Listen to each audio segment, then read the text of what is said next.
नमस्कार, मैं हूं निकिता और आप देख रहे हैं सत्यहिंदी.com।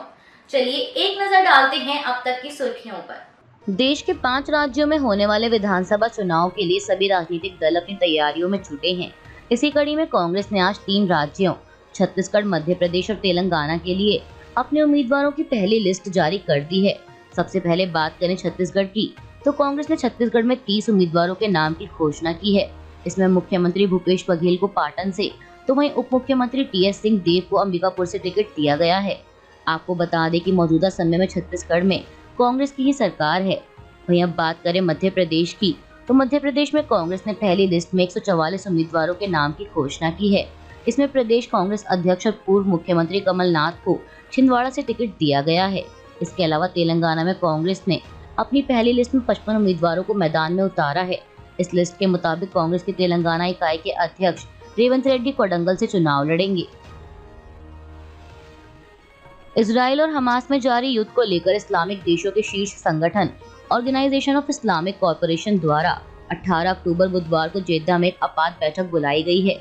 इस बारे में जानकारी देते हुए 57 इस्लामिक देशों के संगठन OIC ने कल शनिवार को एक बयान जारी कर कहा कि सऊदी अरब की मांग पर गाजा में इजराइल की सैन्य कार्रवाई और वहां मौजूद रक्षाहीन नागरिकों की सुरक्षा पर चर्चा करने के लिए OIC कार्य समिति की एक मंत्री स्तर की बैठक बुलाई गई है। आपको बता दें कि यह संगठन यानी OIC खुद को मुस्लिम दुनिया की सामूहिक आवाज के तौर पर पेश करता है और इसमें सऊदी अरब और उसके सहयोगी देशों का दबदबा माना जाता है। गौरतलब है कि बीते शनिवार 7 अक्टूबर को हमास ने इसराइल पर हमला बोलते हुए 5000 रॉकेट दागे थे, जिसके जवाब में इसराइल ने भी विनाशकारी हवाई हमले किए और युद्ध की घोषणा कर दी। इस युद्ध में अब तक हमास और इसराइल दोनों के करीब 3200 लोगों की जान जा चुकी है। अब ऐसे में स्थिति को देखते हुए सऊदी अरब के निमंत्रण पर IOC द्वारा यह बैठक बुलाई गई है। इसराइल और हमास में जारी जंग के बीच भारत सरकार द्वारा वहां फंसे भारतीयों को देश वापस लाने के लिए ऑपरेशन अजय चलाया जा रहा है। इस ऑपरेशन के तहत अब तक 3 फ्लाइट्स तेल अवीव से दिल्ली आ चुकी हैं। इस बारे में जानकारी देते हुए विदेश मंत्रालय के प्रवक्ता अरिंदम बागची ने आज रविवार 15 अक्टूबर को बताया कि 197 भारतीयों की तीसरी फ्लाइट तेल अवीव से दिल्ली आ चुकी है और वहीं चौथी फ्लाइट, जिसमें 274 लोग हैं, वह भी इसराइल से दिल्ली के लिए रवाना हो चुकी है। आपको बता दें कि इससे पहले इसराइल से दिल्ली लौटी पहली फ्लाइट में 212 भारतीयों को वापस लाया गया था। वहीं दूसरी फ्लाइट में 235 भारतीयों की वापसी हुई थी। इसराइल हमास जंग में हमास का समर्थन कर रहे लोगों पर असम के मुख्यमंत्री हेमंत बिस्वा शर्मा ने एक बार फिर निशाना साधा है। कल शनिवार को मुख्यमंत्री ने मीडिया से बातचीत के दौरान कहा कि इसराइल के खिलाफ युद्ध में हमास का समर्थन करने वाले वास्तव में आतंकवाद का समर्थन कर रहे हैं।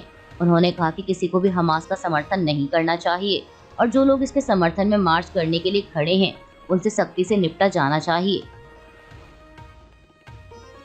भारत और पाकिस्तान के बीच कल शनिवार 14 अक्टूबर को खेले गए वर्ल्ड कप के एक मुकाबले में भारत ने पाकिस्तान को 7 विकेट से करारी शिकस्त दी है। भारत की इस शानदार जीत के लिए टीम इंडिया को देश भर से बधाई मिल रही है। इसी कड़ी में भारत में इसराइल के राजदूत नौर गिलॉन ने भी टीम इंडिया को बधाई दी और साथ ही पाकिस्तान पर भी तंज कसा है। उन्होंने सोशल मीडिया प्लेटफॉर्म X पर लिखा, हमें खुशी है कि क्रिकेट वर्ल्ड कप 2023 में इंडिया वर्सेस पाक मैच में भारत विजयी हुआ और पाकिस्तान अपनी जीत हमास के आतंकवादियों को समर्पित नहीं कर पाया।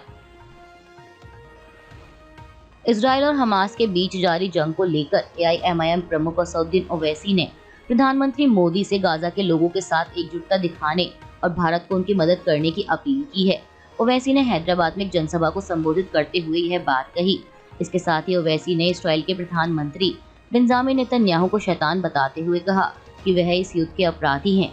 ओवैसी इतने पर ही नहीं रुके, उन्होंने परोक्ष रूप से उत्तर प्रदेश के मुख्यमंत्री योगी आदित्यनाथ पर भी निशाना साधते हुए कहा कि एक मुख्यमंत्री ने कहा कि फिलिस्तीन का नाम लेने पर केस बुक होगा। उन्होंने कहा कि तो सुनो मुख्यमंत्री, आज मैं तिरंगे के साथ फिलिस्तीन का झंडा लगा के आया हूँ। मैं फिलिस्तीन के लिए खड़ा हूँ और खड़ा रहूंगा।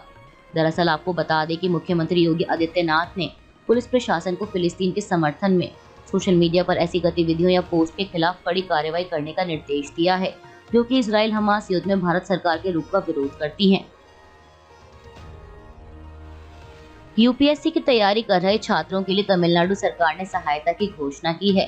दरअसल कल 14 अक्टूबर शनिवार को युवा कल्याण और खेल विकास मंत्री उदयनिधि स्टालिन ने कहा कि सरकार 1000 छात्रों को 10 महीनों के लिए 7,500 रुपए की वित्तीय सहायता देगी। समाचार एजेंसी ANI के मुताबिक डीएम के नेता ने कहा कि तमिलनाडु में राज्य सरकार की ओर से कई सुविधाएं प्रदान किए जाने के बावजूद राज्य के युवाओं की भागीदारी कम हो गई है। उन्होंने कहा कि तमिलनाडु राज्य के युवाओं का यूपीएससी परीक्षा में पासिंग परसेंटेज बहुत कम हो गया है, जो कि बेहद ही हैरान करने वाला है।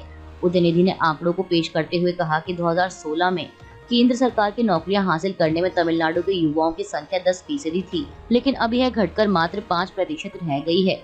इन आंकड़ों को लेकर चिंता जाहिर करते हुए डीएम के नेता ने आगे कहा कि सरकार ने यूपीएससी की तैयारी करने वाले उम्मीदवारों के लिए ट्रेनिंग सेंटर शुरू किए हैं और 1000 छात्रों को 10 महीनों के लिए वित्तीय सहायता के तौर पर 7,500 रुपए देने जा रही है। अभी के लिए बस इतना ही। बाकी की खबरों के लिए जुड़े रहिए सत्यहिंदी.com के साथ।